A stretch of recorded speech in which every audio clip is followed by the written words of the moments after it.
Welcome everybody to episode 79 of the Montrose and Highland Railroad. My layout lives in a garden shed. It has a waterproof roof, but other than that it's your common or garden, if you pardon the pun, garden shed. Unfortunately it's not climate controlled here, so you get hot summers and cold winters. And as a result, the track expands or contracts and we get problems. Fortunately, the shed is fairly waterproofed, although it can get damp in here occasionally in the winter. And also you have creepy crawlies and nature coming into the shed as well, which can create problems. This video is designed to show you some of the problems that I have.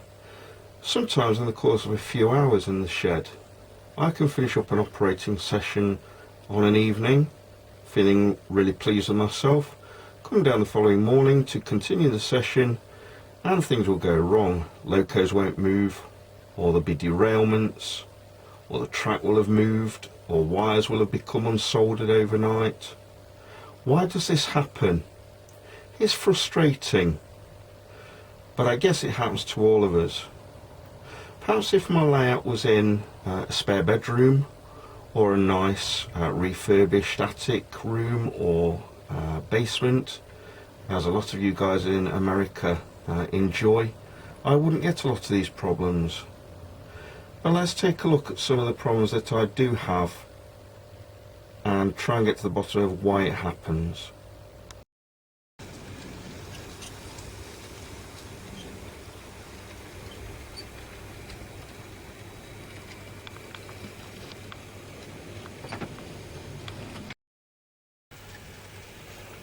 Let's start with locos.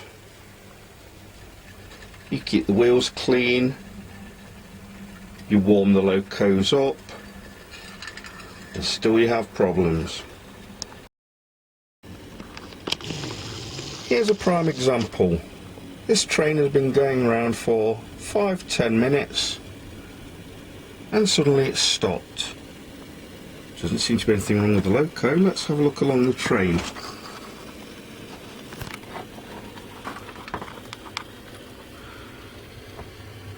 Well, looky here. Derailment. Why? The train's been running for 10 minutes without any problems. This is one of the things that frustrates the heck out of me. Why all of a sudden has it stopped behaving itself? Why did the cars derail?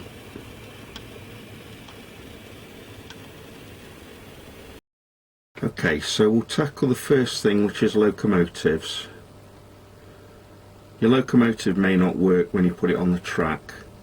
It was working fine the last time you used it. All you did was take it out of the box and put it on the track. It's been living in the box quite happily for several months. Firstly, make sure that the wheels are clean. Next, you might need to warm up the locomotive. I've noticed that particularly Atlas locos and Fox Valley model locos, they have to be warmed up when you put them on the track sometimes.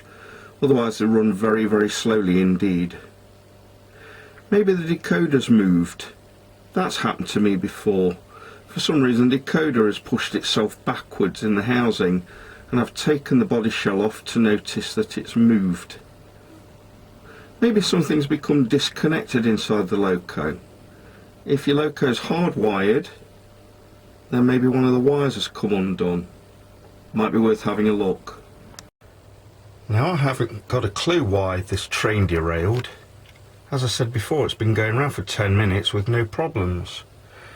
But if you find right from the outset that derailments are happening with your trains, you might want to check the wheels are engaged on all your box cars, or maybe there's an obstruction on the track. I found pieces of loose ballast, general crud has fallen on the track. The wheels of the boxcars themselves might be dirty, causing derailments. The wheels might even be out of the socket, especially if they're plastic ones. Why do some cars derail and not others? It's absolutely frustrating.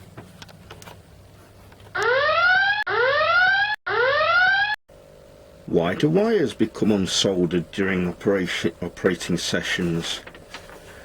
I've got several here. The layout seems to run really well, but for some reason these wires came unsoldered. Maybe some of them were dry joints. These wires all go to track, but you can also have loose wires that come off bulbs. Or maybe the lights blow. Why are the bulbs blowing on the lights? I've got one here. This one blows on a regular basis, so there's obviously something wrong with the wiring. But the bulbs might be faulty. It's frustrating. It drives me mad.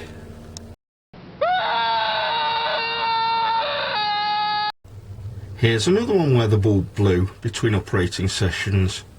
All I did was turn the layout on. The bulb blew out, or just stopped working. So I've got this one highlighted to resolder a bulb on there. As soon as I put the bulb into the circuit again, it works fine. So I know I don't have a short circuit in there. As I said, my layout is in a shed, a garden shed. A shed at the bottom of the garden. It's not ideal, but I'm not the only person who's got their layout in a shed. The heat in the summer and the cold in the winter can cause the tracks to expand or contract, and that can also cause problems. Here at Destoria and the link to Blue Haven, this track regularly moves, and I have to make sure every time that I have an operating session that this track is in situ properly. The other end of it here, this track can also expand or contract. It's right next to the doorway, so I guess there is a possible reason for it happening. And of course, with the layout being in a shed, you have the problem with dirt and spiders and beetles and earwigs and bits that seem to appear from nowhere, and ballast which seems to unglue itself and then deposit itself on the track. It's frustrating. Episode 79 was just an episode where I can let off steam and let you know why sometimes I lose my model railroad mojo, and why I don't come to the shed for weeks or maybe months. Because I know that sometimes I'll come down here and I'll have jobs to do and not be able to run the trains. If you're also in this situation, please be reassured that you're not the only one. Sometimes it feels like it doesn't happen to anybody else. You can go to an exhibition and see those layouts running beautifully, but they also have their own problems.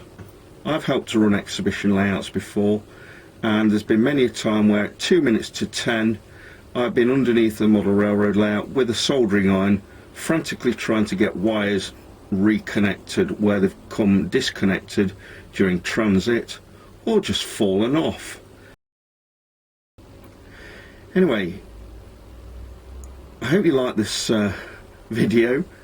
It's kind of tongue-in-cheek, I suppose, the problems that I come across being a layout owner and operator. And if you have similar problems, perhaps you'll let me know some of your remedies in the comments down below. So that's it for now. Hopefully the next video will be a bit more positive and a bit more upbeat, but I hope you've enjoyed this anyway. Like or dislike the video, and maybe leave a comment, see if you can help me out somehow. Maybe consider subscribing to my channel. Okay guys, back to the layout. I think I've got some cleaning and maintenance to do. I'll catch you soon. Bye for now.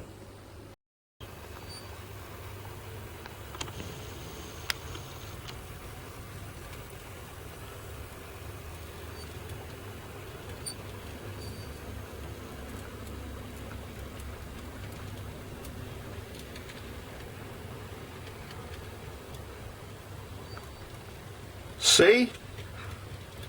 It works again. What is it with this layout?